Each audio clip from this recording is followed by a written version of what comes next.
June মাসের ২২ থেকে ২৫ তারিখ নাকি অম্বুবাচী। কি এই অম্বুবাচী? শোনা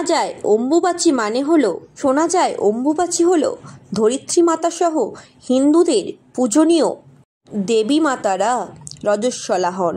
অম্বুবাচী হলো ধরিত্রী মাতার উর্বরতার প্রতীক। মহিলাদের মাতৃত্বকে সম্মান জানানোর জন্য পালন করা হয় এই অম্বুবাচী। শোনা যায় প্রাকৃতিক নিয়মে নাকি দেবীরা এই সময় রজস্বলা হন এবং এই ৩ দিন দেবী মূর্তিকে ঢেকে রাখা হয় লাল কাপড়ে। চলে না কোনো পূজা আচার।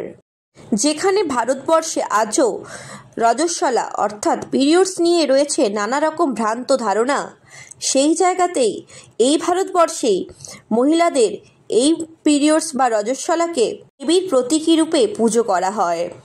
অম্বুবাচীকে ঘিরে ভারতবর্ষের আসাম রাজ্যে অবস্থিত কামাখ্যা মন্দিরে চলে বিশেষ পূজা অর্চনা।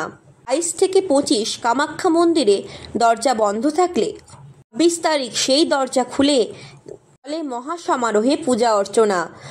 ভারতবর্ষের বিভিন্ন প্রান্ত সহ বিভিন্ন দেশ থেকে মানুষজন আসছেন এই পুজোয় অংশগ্রহণ করার জন্য।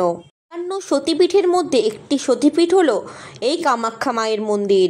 এখানে মায়ের যোনির অংশ পড়েছিল বলেই যায় মানুষের মুখে। এই নারী জাতির মাতৃত্বকে সম্মান জানানোর এক বিশাল পদক্ষেপ। এই ধরনের আরও আপডেট পেতে ফলো করুন SB নিউজ।